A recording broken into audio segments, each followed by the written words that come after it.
Mr. President, in just a short bit, we're going to vote on a bill that Democrats introduced earlier this week that does a couple of critical things. First of all, it prevents a needless shutdown at the end of this month, and it gives us more time to hammer out the funding bills that help get families by and ensure Congress, not Donald Trump or Russ Vought, decides how our taxpayer dollars are spent. Secondly, this bill takes critical steps to prevent Russ Vought from stealing money from cancer research, or Trump deciding unilaterally that he's going to cut off funding he doesn't like. Third, it provides critical new security resources to keep federal officials safe and help ensure political violence does not tear further at the fabric of our democracy. And fourth, this bill addresses the looming Republican health care crisis to stop health care costs from rocketing up and our rural hospitals from shutting down. These are four priorities that I think every single member of Congress should be able to agree with. But I'm afraid that while some of my Republican colleagues say they want to address the health care tax credits, they are quick to caveat that now is not the right time. The Republican leaders said as much. So I have to ask, when is the time? It seems to me the time is now. When Republicans say they don't want to talk about health care yet, what they're saying is they don't want to talk about it until a lot of the damage has been done. Because premium hikes are already being announced and people will receive letters in the mail with their new rates next month. So the time to act really is now. The clock is ticking. But Republicans don't want to even have a conversation about that yet. Well, Democrats are forcing a conversation. Our bill would not only avoid a government shutdown and give us time to continue working on our funding bills, it would address the imminent health care crisis, preventing premiums from skyrocketing by extending health care tax credits before those higher premiums kick in and are locked in, and reversing Republicans' massive Medicaid cuts that will kick millions off their insurance and shutter hospitals. This vote will show America who seriously wants to help our families afford health care and keep those hospitals open, and who is content to let those costs skyrocket and hospitals to close. I urge all of my colleagues to join me in voting yes on our bill that we introduced this week on the Democratic side, so we can act with the urgency this moment requires. Now, Mr. President, let me be clear. Do I strongly urge my Republican colleagues to join me in voting for this funding bill that we introduced? Absolutely. But if they choose not to, the Senate will move to consideration of the partisan House-passed CR. I want to be crystal clear here. There was and still is, in fact, a path to preventing a shutdown. And it starts with the Republican leadership finally sitting down with our Democratic leadership, something they have refused for literally weeks to do. You want Democratic votes on a funding bill? A good place to start is by actually trying to win those votes. But instead of so much as talking to Democrats about how to stop millions of Americans from losing their health care or seeing their premiums double or worse, the Republican leadership has decided to follow Trump's orders, blow off Democrats, and risk a Republican shutdown. I have had productive conversations with my fellow appropriators, but those conversations only mean so much when the Republican leadership chooses to pull the rug out from under us. 4 corner negotiations were positive, but leadership has to be involved to wrap those negotiations and at least discuss health care. And if Republican leadership refuses to even speak with our Democratic leadership, where does that leave us?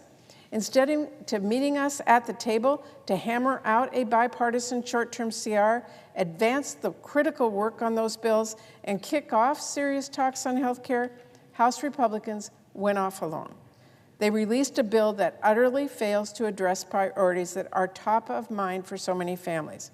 Mr. President, that is a choice Republicans have made, and it's downright callous. After all, if Republicans insist on inaction, higher premiums are going to be locked in for people across our country. That is the cost of delay. But Republicans are essentially saying the American people should just accept massive price increases for health care. And they expect Democrats to just simply go along?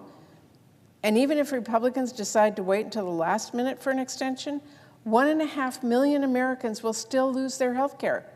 Republicans are trying to act like just cutting one party out of those talks and then trying to demand their votes is somehow business as usual. No way, no thanks. I'll be voting no on the Republican funding bill because there is a better way here.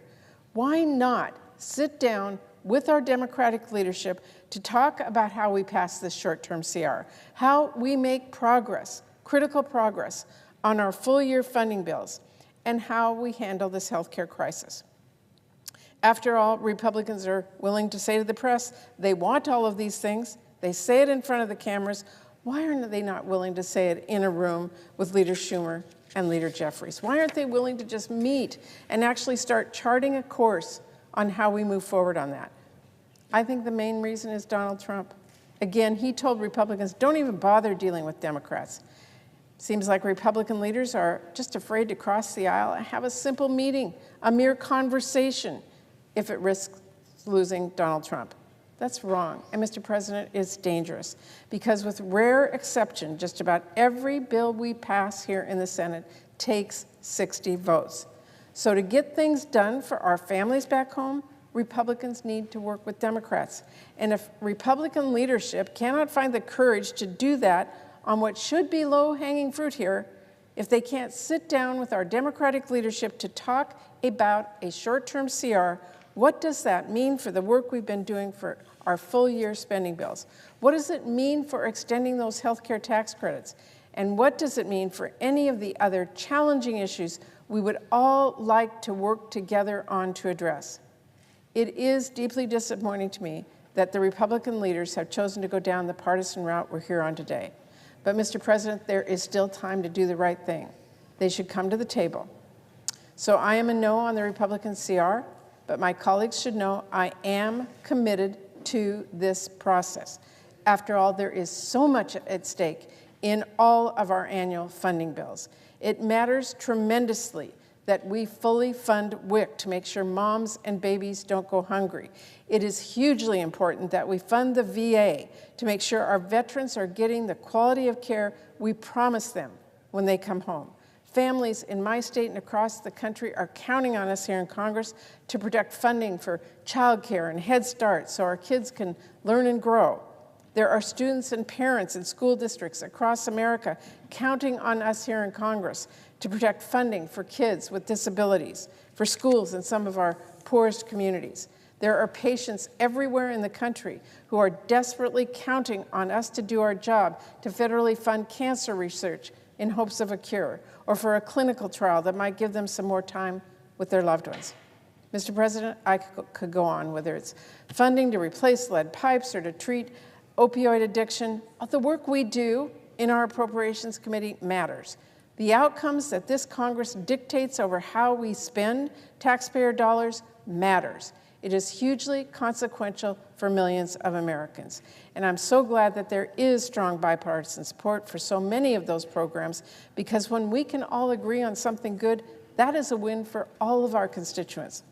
So yes, I want us to find a way forward so we can keep working on our full-year spending bills that will actually help people.